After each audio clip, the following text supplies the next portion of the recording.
जी दोस्तों, इस वीडियो में हम देखेंगे कि किस तरीके से हम अपनी किसी फ़ाइल के अंदर मज़ीद वर्कशीट वगैरह बढ़ाना चाहें तो कैसे बढ़ा सकते हैं। तो एक तो इसमें यहाँ प्लस का निशान नज़र आ रहा है, इस प्लस के साइन पे हम क्लिक करेंगे तो एक न्यू शीट देखें यहाँ पे लिखा हुआ भी आ रहा है, न्यू शीट आ जाएगी। Sheet number 3, sheet number 4, sheet number 5। ठीक। और दूसरा एक तरीका ये है, इसको मैं डिलीट करता हूँ। दूसरा तरीका ये है कि शीट नंबर 1 के ऊपर राइट क्लिक करके मेरे पास टैब खुल गया। यहाँ इंसर्ट में आऊँ और यहाँ वर्कशीट पे क्लिक करूँ, ओके कर दूँगी, दूसरी शीट आ गई, शीट नंबर 6। ठीक है। अच्छा, शीट नंबर 1 को मैं कॉपी करना चाहता हूँ। ये तो शीट को इंसर्ट करना हमने देख लिया। हम चाहते हैं यही शीट कॉपी हो जाए, तो राइट क्लिक करके मूव और कॉपी इस पर क्लिक करेंगे। अब मैं चाहता हूँ कहाँ कॉपी हो, शीट नंबर 6 के बाद से पहले, before sheet 6 number, sheet number 6 before sheet number 1, या move to end. Move to end में ये यहाँ शीट बन जाएगी, एक नई कॉपी हो जाएगी यही शीट।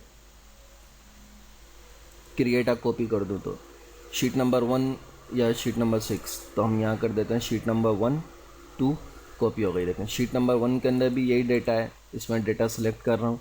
और शीट नंबर 2 में देखें कर्सर यहाँ है, तो ये sheet number 2, sheet number 1। Sheet number 1 जो है वो कॉपी हो गई है। इसको बाद में अब हम रीनेम कर सकते हैं, यहाँ पे रीनेम वगैरह हम इसको कर सकते हैं। रीनेम कैसे करते हैं ये देखें, राइट क्लिक, रीनेम पे क्लिक करा और यहाँ से जो शीट का कुछ भी नाम लिखना चाहें हम करना चाहिए, चूँकि शीट 1 है इसलिए नहीं कर रहा। तो इसको शीट 1 की जगह मैं कर दूँ माई बुक, तो ये नाम इसको मैंने दे दिया।